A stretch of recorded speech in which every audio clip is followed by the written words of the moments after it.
was a Special Forces officer. Um, and the last 15 years, I spent a little over 4 of it deployed. I retired in 2011 and took a civilian job with U.S. Special Operations Command that was responsible for taking care of all of our wounded, ill, and injured troops and their families. And I did that until September of 2014. And now I work with a series of nonprofits and a series of for-profits that do very much the same thing, just not on the government side.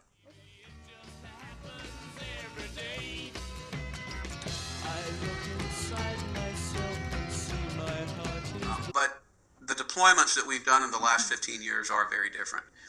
If you take a troop and you put him over in a deployed area for a year, the basic way that everybody is affected by that is that for a year you don't have those relationships. For a year, your brother can't give you a hug. That basic, okay? And so for the year he's gone, even though he can get on FaceTime, even though he can talk to you on the telephone, even though you can write back and forth, there's still a human separation. And depending on the austerity of the place he might be deployed, that separation can be worse and worse and worse. So while he's deployed, you're at home going on with life. And while you are deployed and when you come home, it often feels like that you stood still while everybody else moved on with life, moved on with relationships. There is always, when you have conflicts like this, when you have mass deployments like this, there's always a spike in divorces among married troops. There's a spike in the number of troops who are dating who break up with their significant others. Because that separation is just too much for some relationships to bear. In some cases, too much for marriages to bear.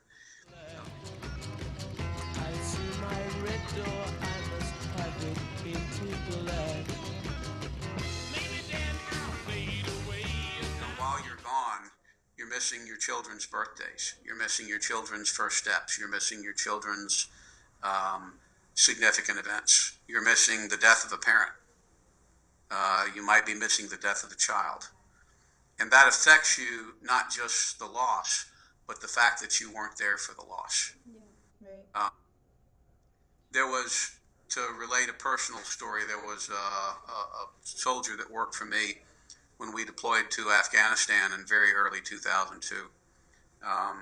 His father had been diagnosed as being terminal, and he had basically taken his wife and son up to New Hampshire to tell his father goodbye. When we got over to Afghanistan, we were there about a month, and he got word that hospice had shown up at his father's house, and I sent him home. And it was really controversial to send him home, and then we almost had to drug him and put him on the plane because he felt this intense obligation of being there for the troops that he was deployed with.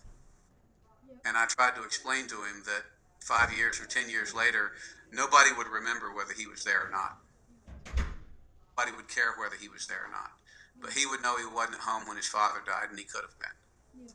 And that he was going home. And he went home, and for probably about 2 weeks, his father actually got a little bit better, got out of bed and got in the pool with his grandson. And then his father passed.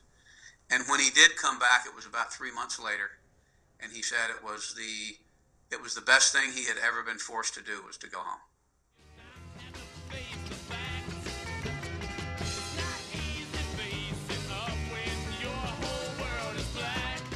And so these injuries and where we have a soldier injured or where we lose a soldier, those losses become very personal because they were in part my responsibility. They happened on my watch. Yeah. And so I think we have long-term obligations to the families and to the children of these troops. No more will my green seagull turn a deeper blue. I could not foresee this thing happening to you. And when they do come home after a deployment, you have to take things very, very slow. We tell troops when they come home, no major purchases, no major lifestyle changes for the first 6 months when you come home. Don't come home and buy a new truck. Don't come home and buy a new house. don't come home and suddenly get married, because it takes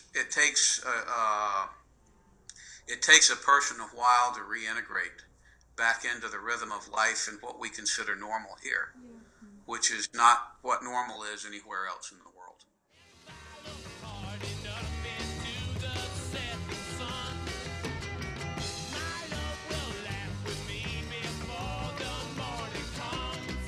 I think some of it probably stays with them forever. A little bit does. Right.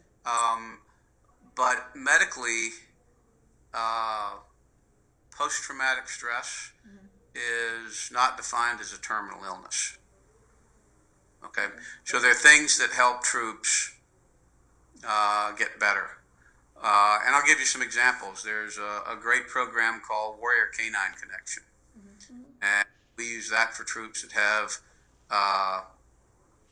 severe post-traumatic stress or possibly traumatic brain injury. And it's a program where the troop actually goes out and trains dogs, trains service animals. And I know y'all love dogs as much as I do.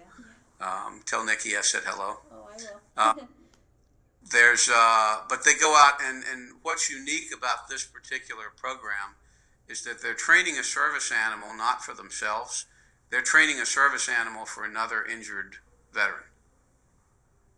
And in a veteran, that creates a need, it creates a motivation that's very unique. I'm not doing something for me, I'm doing something for you.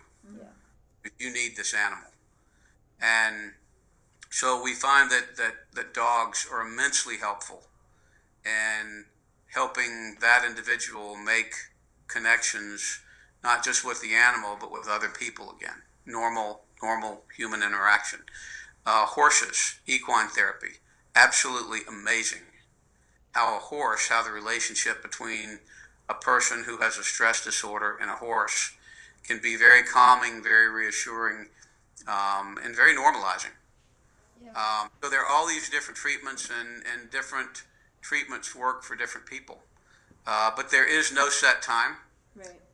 In some cases, it just depends on, what the stress was. And in other cases, there are people who go through really horrific events and they're just able to shake it off. And those are the people who have these elements of resiliency built into their personality, where they can compartment that and deal with it in a way that we'd really like to know a whole lot more about.